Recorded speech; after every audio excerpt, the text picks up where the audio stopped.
voters need to know that we are just weeks away from the start of early voting in person.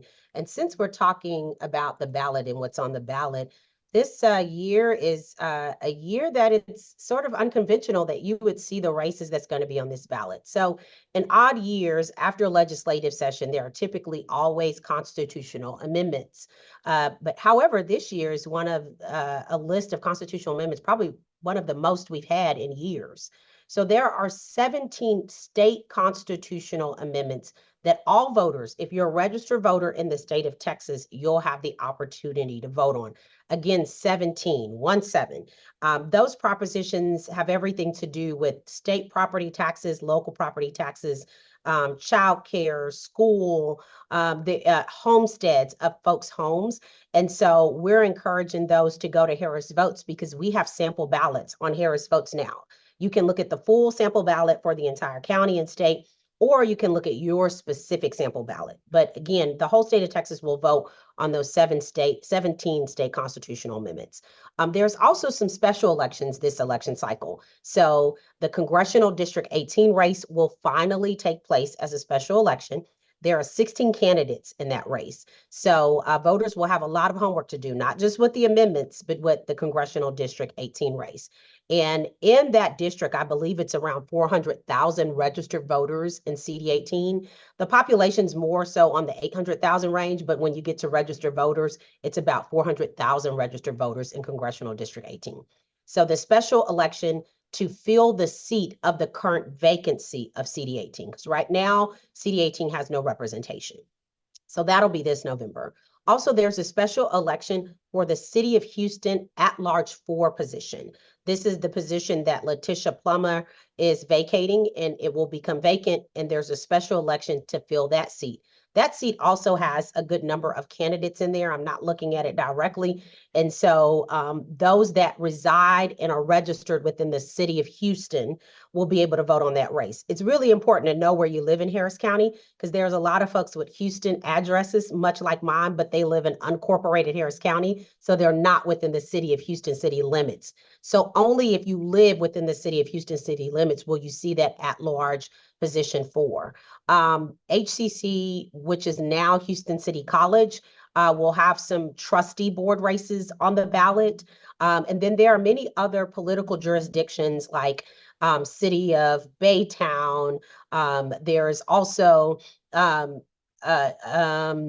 me see, there's also Cy-Fair Independent School District. So some school district elections, small jurisdictional elections, Fallbrook, MUDs, and utility districts are all on the ballot this November. And by listening to what I'm saying is on the ballot means these are your local elections, right? These are the either bonds or candidates or initiatives that will meet you at your doorstep. These are the races that folks will see more involvement on a local level than they will more so on the federal level. So again, 17 state constitutional amendments for the entire state to review. I know sometimes those amendments can be a little hard to understand what for or against means. I always encourage voters to go to the Nonpartisan League of Women Voters Voters Guide because they normally give like a 2 or 3 sentence of what that actual amendment means.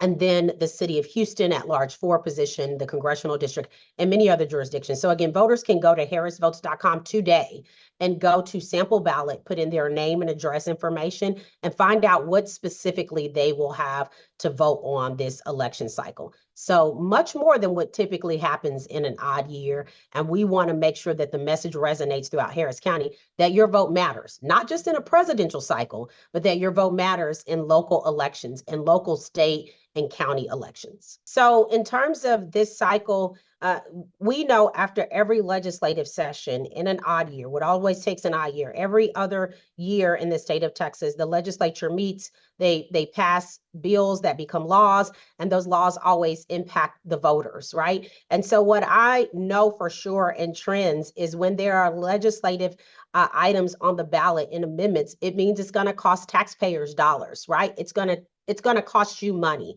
And so the trend is for a year like this where the turnout is typically low and we don't have as many voters involvement is that whether you get involved or not, whether you cast your ballot or not in this election, you are still going to be impacted by your pocketbook. And I think everybody understands that, right? We all understand in some form or fashion, whether you own property, whether you, we all pay taxes, that it impacts your pocketbook, which means you really need to do the homework and pay attention. And look, not just from a constitutional amendment standpoint, when you have a congressional district special race on the ballot, that also impacts voters in a way. In this case, CD18 voters have not had representation for some time, and which means they are missing out on federal dollars that need to go back to that district to live and thrive and to address the needs. We have been very lucky this election cycle that we have not had any hurricanes, and I hope it stays that way. We're getting close to the end of hurricane season.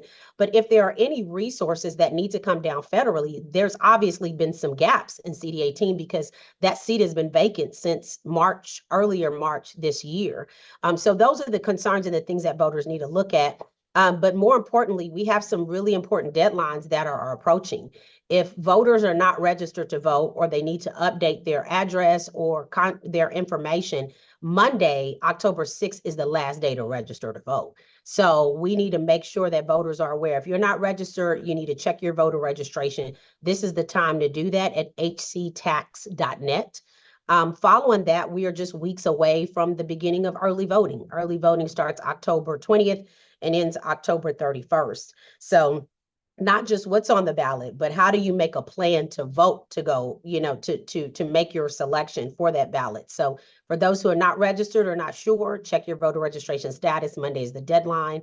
Also, if you vote by mail, you qualify to vote by mail, the application deadline for that is October the 24th. So October is the date where all the action is happening. Some voters are already receiving their mail ballots in the mail and are already voting their mail ballots and sending it back to our office. But early voting in person begins leading on through election day. So those two specific deadlines, October 6th, which is voter registration, October 24th, which is the last day to apply for ballot by mail. Maybe you'll be traveling between now and election day and you need to vote by mail because you're out of the county. That is a way that you can vote by mail. Or you're a college student that's registered in Harris County, but you're going to school in another state or county. You can vote by mail. So it's not just for the 65 and above, sick or disabled. It is for those who are outside of the county prior to election day and those who are in jail but have not been convicted as well. So those are really important facts to know, that this November not only has impactful items on the ballot, but we will see the fruits of that coming in the next midterm in 2026 on to 2027 in the next legislative session.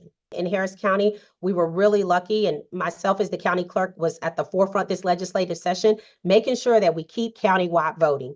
Harris County started voting countywide in 2019, and we've maintained that. And what does that mean? You can vote anywhere during early voting, and you can vote absolutely anywhere during election day. That has not changed. There was something in the legislative session to do away with countywide voting, and I'm so excited to say myself and my colleagues across the state of Texas on both sides of the aisle knew that countywide voting was important, and we were able to all pass resolutions in our county, including Harris County, to keep countywide voting. So voters will still be able to go absolutely anywhere from October 20th to October 31st during early voting and anywhere on election day. So there'll be about 70 early voting locations for this election cycle and about 600 for election day. So more than enough voting locations to choose from this election cycle. Everyone is different, of course. Every election cycle is different, but we did keep countywide voting. So that is a great accomplishment for the state of Texas. Many know from 2021 to early 2023, well, even prior to that, for most years in Harris County, the county clerk's office ran elections, with the exception of 2021 to 2023, when an elections administrator took over. So how that shifted is in the 2023 session, the legislature passed a bill to return election responsibilities back to the county clerk's office. And what people should know is that the county clerk's office has a huge role outside of elections by itself. We handle recording of vital records, property records, businesses. We support the civil and probate courts, the commissioner's court, and recording documents. We handle the archives that go back to the early 1800s of the entire county. and county clerk archives, making sure that documents are certified. And so that is a full-time job in itself. As a matter of fact, half of the office consists of that day-to-day operation. And we have 10 annexes across the county where we are handling that for millions of constituents every single day, whether there's an election going on or not. So how did it change that dynamic? Well, when elections were returned back to the county clerk's office, we inherited election staff, policies and procedures, and quite a bit of work in terms of legislative changes. So how's it changed? It's definitely made my life a lot busier again. But for 15 years of my career in the clerk's office becoming the county clerk, I spent 15 years working in elections. So it wasn't a new ball game for me or rodeo. I was very familiar with it. The more, a tedious part of this job is the constant legislative changes and the laws and making sure that we are within the parameters of the election. But as soon as I got it back, the first thing is we identified what the problems were, what the concerns were that took place under the EA's office to make sure that we don't repeat them going forward. And over the last several years, I've done a lot of things, which we'll be talking more about in the future, like make sure we have a centralized election headquarters and we don't have staff kind of pocketed all over the county, that we're in one place where everyone's communicating to carry out good elections. Since I've taken elections back, we have purchased additional voting equipment, enough equipment for the size of this county so that we're not sparsing in certain areas, and every polling location has more than enough adequate equipment. Supplies and security. Basically, I've gone to Commissioner's Court on multiple occasions asking to fund elections appropriately. And as a result of that, I have run, and my staff has run 11 successful elections back to back. So no one election is alike. What has been, the biggest change are all of those changes. And the fact that I'm very active with this process and policy. I spent a lot of time in Austin advocating for what works for election officials and what does not work, and working across the aisle, making sure that everyone understands, this impacts you no matter whether you're Democrat, Republican, Independent, whatever your background is. And it is a dual job. It is not just that, the elections office waves a magic wand and we set all this up. It takes years and months and dates to get to this point. So we have been successful because we have made sure that all of our stakeholders are included and at the table, from security task force to connectivity with universal services. And it is a full-time job. Gone are the days where there are breaks. There is always an election going on, and it is back to back to back. And so I'd like to pride myself on being a good communicator, but very transparent about the process and not being afraid to advocate for what's right for all voters, not just certain voters. So prior to early sample ballots being online, we do a state mandated process called logic and accuracy. What that means is that our voter registrar, who's our tax assessor collector, and my office comes together to make sure that all the precincts, all the particular districts and lines are appropriate. And we test every single ballot style before sample ballots are made available to the public. What does that mean? Thousands upon thousands of types of ballot styles, because we have over 1,100 different precincts in this county. I'm sorry, over 1,172 precincts in this county. And so that means for every single ballot style subsection of the county, we review all of those, the language, the translations, all the pieces of the puzzle to make sure that when voters get to the ballot box, they get the ballot that belongs to them. So before it goes to the website, we do all those checkpoints and we make sure it's accurate. So voters can make sure that they go to Harris Votes, look at their specific sample ballot. That's why I said, go put in your name, your address, so you'll know what to do when you go into the ballot box. And further, this week, we are starting to run our Your Vote Matters campaign. Your Vote Matters campaign includes billboards, digital and print across the county, social media, ads, PSAs on the radio, and some commercials that will start to penetrate over the next couple of weeks as voting really picks up in person, reminding individuals of the last day to apply for a ballot by mail, where you can go early vote, going to Harris Votes and getting the most up-to-date information as we lead through election day. So a lot of work goes into this. Look, it takes us 9 to 12 months to prepare for a November election. So we were preparing this, as of last year, even while we were in a presidential election. And then once that session takes place, and we know this legislative session, there was 2 special sessions after that.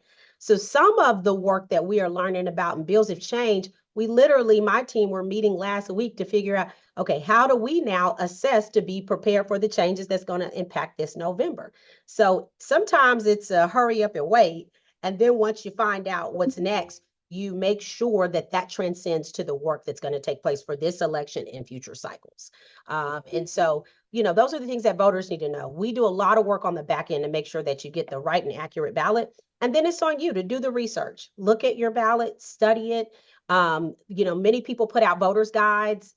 Your paper does the voters, your publication does voter guides, the Houston Chronicle, the League of Women Voters, for folks to do their homework and prepare. And you can take those documents into the polling location with you as well. You can take printed written documents. You can't use your cell phone in the poll while you vote. And some people like to do that, but you can use your printed voter's guide, or you can use, your scratch paperwork, or you can print out that sample ballot from Harris Votes to take in with you.